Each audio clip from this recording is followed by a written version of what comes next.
Hi, I'm Dave, I'm Jennifer. and we are a middle-aged couple with, A Regal Unlimited subscription and a significant fondness for movie theater popcorn. except neither of those things is getting met tonight. No. So we are actually in Rome, Mm-hmm. in Italy, Mm-hmm. and we decided to see a movie because that's what we do. It is. And we're going to see Camp Teenage Miasma. Teenage Sex and Death at Camp Miasma, Yeah. which in Italian is Camp Miasma ad Lenzo Sesso e Morte. Okay. But we're going to see it in English, but with Italian subtitles, which will I be hope. interesting. If not, this movie is not going to make a lot of sense. But yes, we'll be back later for a full video reaction, but thought we'd do something fun this time. We are currently the only people in this theater. Yes. This gorgeous Roman movie theater. Well, keep in mind that there are a zillion people going to see the Odyssey, so. Okay. You know. This is Circuito Cine. Circuito Cine? Circuito Cine Cine. in Rome. And it is like the indie movie theater. Yeah, because there was a In our mass market neighborhood. one around the corner that Yes. wasn't showing this movie. And it's just a gorgeous little place that's fun and hip. Way too hip for us. Yeah. But we are going to enjoy this movie, and we will talk to you later. Yeah. Okay, bye. Okay, so we saw the movie. We are sitting on our bed in the hotel that we're staying in Rome. Rome. And we just saw Teenage Teenage Sex and at Death at Camp Miasma. Which, What did I just see? I don't know. it was so good. It was so brilliant. Yeah, I was amazed.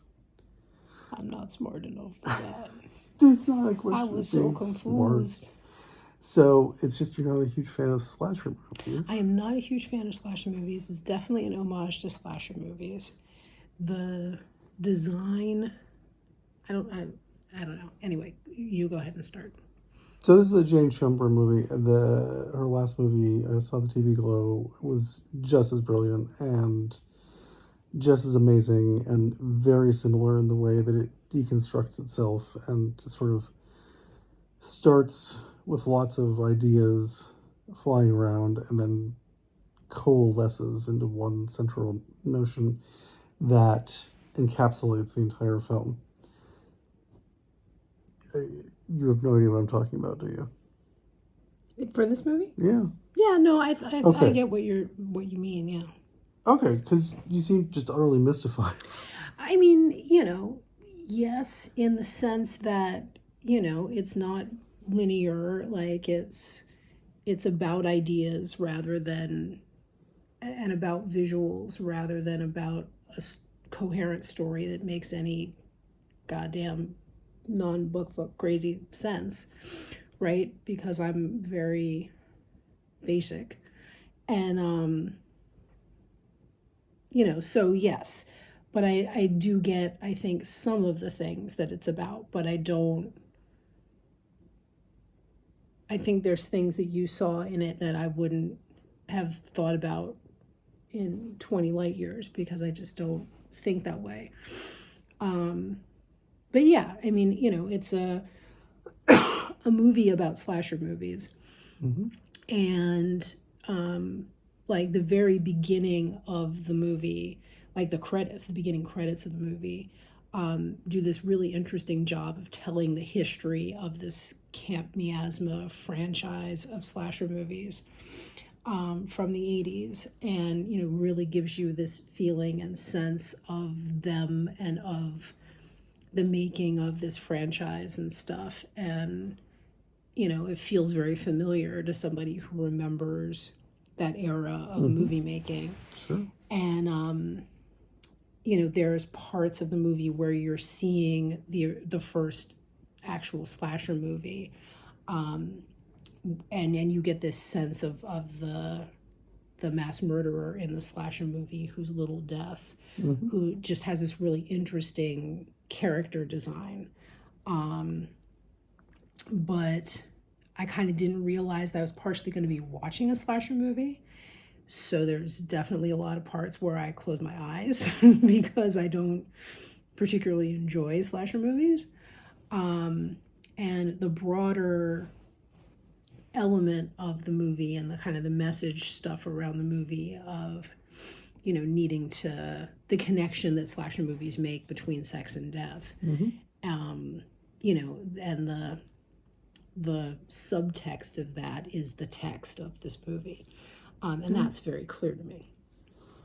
Yeah, it's about so many things. It's about movies. It's about specifically slasher movies and horror movies. It's about how movies get made now. It's about Yeah. how movies used to be. It's about generational differences and how we watch movies and how we, experience movies. It's about writing. It's about dealing with creative professionals who don't always get what you're working on. It's about that moment we all had as kids when we saw a movie and we imprinted on it. The way a duckling imprints on a bowling ball, or a bowling pin, right? It's about this idea that we can't get the movies out of us. The movies are in us and they make us up, and we can't get that out of us. We will always be made up of those movies. Um, it's about so many things, and it's so much about sex, and it's so much about violence, and it's so much about death, and it's so much about love and caring and finding the person who gets you and letting them get you. Like, it's about so much stuff. I don't know. It's an incredible film. I think that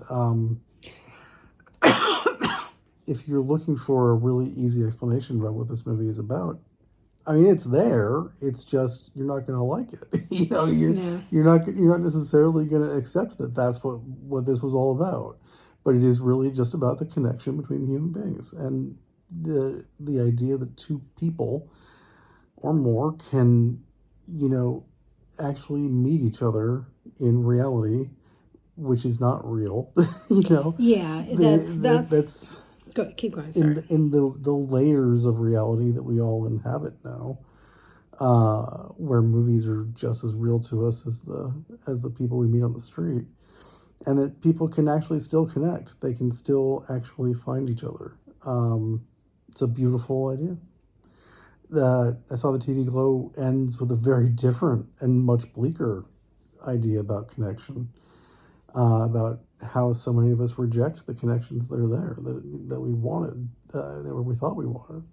And so I think this is a much more hopeful movie. Is strangely enough, even though it ends with the sort of brutal murder. It's not. Does it? No, that's not how it is. I don't. It's hard to explain how this movie would it ends or what the actual third act of the movie means. Is Yeah.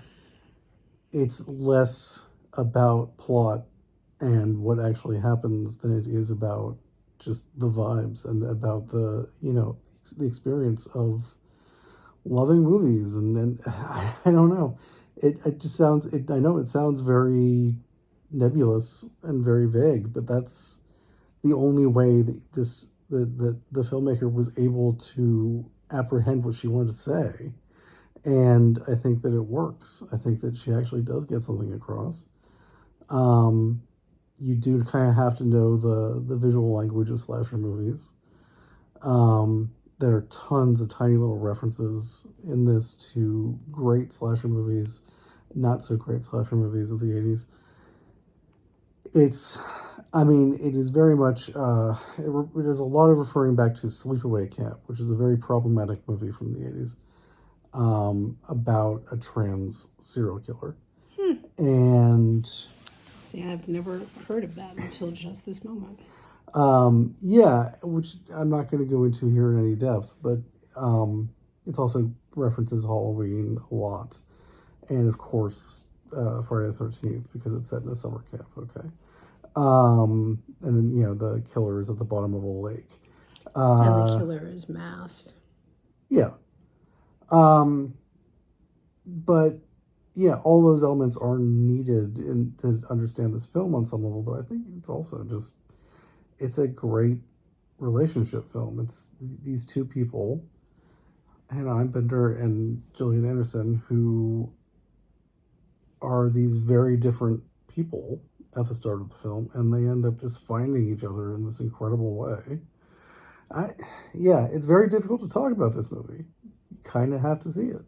You kind of have to I live think you with talked it. about this movie very well in ways that I would never in a million years be able to do so. So I mean, what? But tell me about your experience of this. I don't was just mystery. You know what I mean? Like I got the idea that this was, you know, an ode to slasher movies, that it was about the relationship between sex and death. Mm-hmm. And, you know, I mean, the slasher's name is Little Death. Like, you know, it could be maybe more subtle, but I No, don't know there's how. not a lot of subtlety here. And, This is not the age of nuance. and that it was both real and not real. Mm-hmm. But where I thought it was going, even in its non reality, is nothing like what the end was. Like I thought it really was going to be a much more about making movies, Mm-hmm. right? Because the beginning of this movie is that this franchise is going to be rebooted, right? And so, you know, I thought in the end, with while there was, you know, a lot of unreality happening, that unreality was going to be the next movie, and that's not the case. And so what in the end happens, I just don't understand, you know. So it's just like stuff happened and it was crazy. and and then the movie ended, you know. Like yeah, it's like I just don't even know how to read it. Isn't that how you felt about movies when you were a kid, though? No, because I didn't watch movies that I didn't understand. Like I watched movies that had plots. You never saw a movie as a kid where you're just like, I don't know what happened, but I loved it anyway? No. Okay, well, there you go. I don't know. For me, that was the movies of David Lynch, which I got exposed to very young, and I did not understand Eraserhead at all, and even Twin Peaks was kind of a mystery to me, but I knew there was something there. I knew how much I loved it. And the fascinating thing is that so many of those things that I saw as kids, or experience, or books I read as a kid, or experienced as a kid, that I thought were magic because I didn't understand them, but there had to be something there. It had to be something really important and special. So many of those, when I revisit them as an adult, I'm like, oh no, there was nothing there. It was just it was just hallucinated. You know, the hallucinations of a dying brain or something. Um, the movies of David Lynch are the exception, of course, which turned out to be so much more meaningful than I thought they were at the time. As surreal as they are, the surreality is Lynch's way of approaching something very real. And this movie, I think, has some of that too. Like, I remember watching movies as a kid, like watching The Shining as a kid. And this might be why I became a horror writer, right? I watched The Shining very, very young, or Pink Floyd's The Wall, and just this wash of imagery just sort of like sweeping over me and through me. And I knew it was rewriting me in various ways, but it was, you know, it was going to give me nightmares and it was going to be scary, but I wanted that because I wanted the movie to change me. And, you know, seeing those films back then, I had no idea what the plot meant. I had no idea what, I didn't understand anything about drugs in the case of The Wall, or, you know, alcohol in the case of The Shining. It didn't matter. Like, the imagery was so powerful, it still got to me. And I think that this movie, on one level, is trying to recreate that experience of just the movie that you know is bigger than you are. And so you are, when you're a child, you know that you're not smart enough yet to understand this movie. You're not educated or not wise enough to understand it, but you know that it's powerful. And you feel that power, and that power is magic. I think that this movie is actually trying to get at something like that. Now I get that for you, this just didn't work because, or would you say that? Would you say that it doesn't work for you? I mean, I can see that it's a good movie. I don't think it communicated its message to me because because it's almost like I don't speak its language. Okay. Ironically enough, right? We saw this movie in Italy. It was in English with Italian subtitles, and it's a movie that comes out of American movie making culture. But in many ways, I think that's what it is. I don't speak this movie's language. Sure. And so I didn't learn the language in the movie. So, like, I understood some of what was happening. I appreciated some of what was happening visually. Like, there's one sequence that's backed by this Counting Crows song that I literally loathe this song and have loathed it for these many years. That's just amazingly interesting visually. And it's from the slasher movie, like, which I don't want to watch a slasher movie, and this was the section of it that I watched and could watch, and there were some other sequences that were also visually very interesting, but the actual language of the movie, it just, I don't understand it. So I felt like I couldn't approach it. And so, yeah, very much at the end, I'm like, what just happened? I don't know.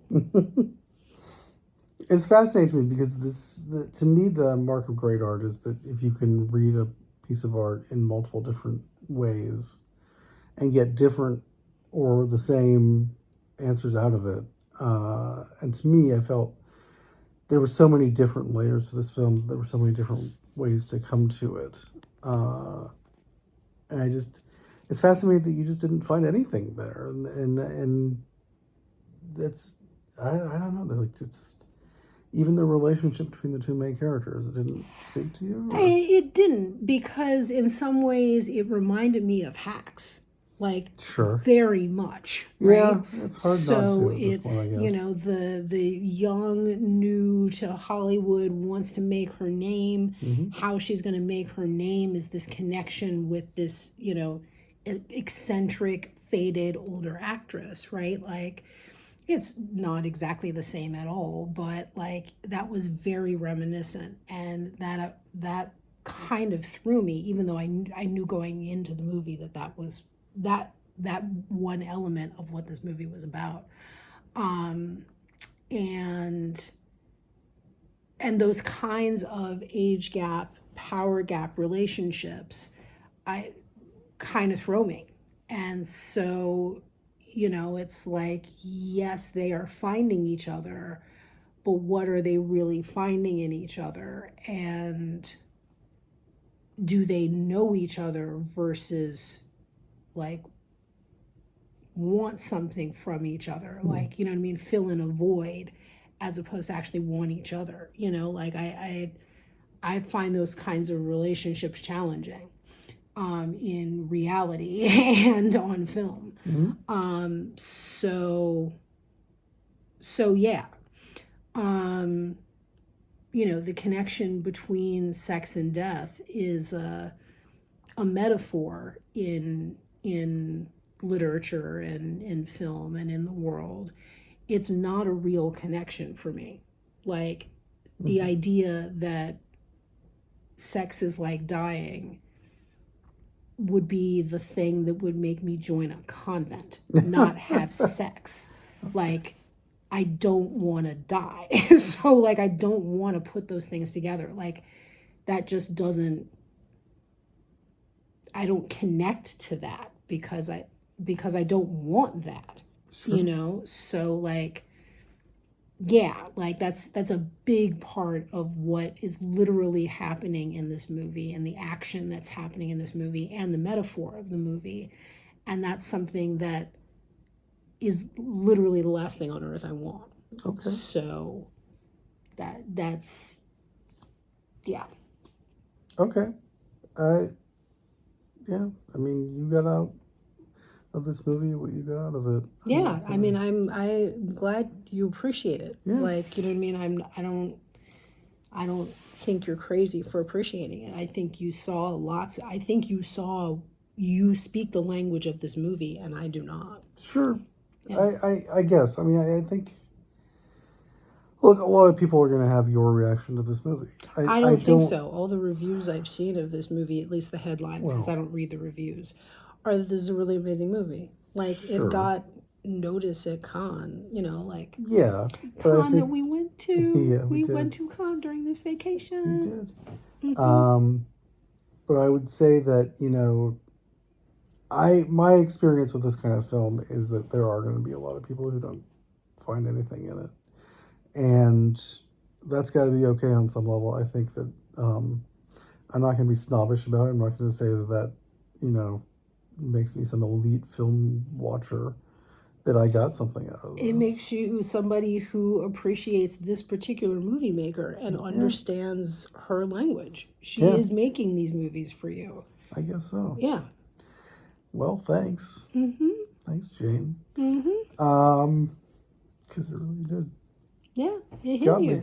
It hit you. Just like your last one. Yeah. And I'm glad you got it. I'm yeah, glad you me got it. too. And I'm sorry you didn't. Yeah. But, to each their own. We're different people that speak different languages. There's no accounting. What is it? No No. accounting for I was taste. going to say, okay, that sounds really snobbish, though. That's not what I mean. I was going to say horses for courses, right? I don't know what that means. It's that's what makes horse racing, right? So if everybody bet on the same horse, there wouldn't be a race. Okay, that's true. So yeah, like to each their own, I think there are plenty of movies that speak to you that probably don't speak to me, and we'll just have to leave it at that. Yep. And so we'll leave this video there. I think that some people are gonna really appreciate this movie and get a ton out of it, and some people aren't, and that's okay. Yeah. All right. I guess until next time, when we'll be back in the United States, Yes. back in New York City, Yep. going to our Regal cinema, watching who knows what. What's our next movie we're gonna see? Who knows? I just wanted to point out that at this little movie theater, the tickets cost €10. And drinks were like €3. Yeah, we each got a drink and it cost €6. Yeah, I think we spent €26 total, which is about $35, maybe less, 33.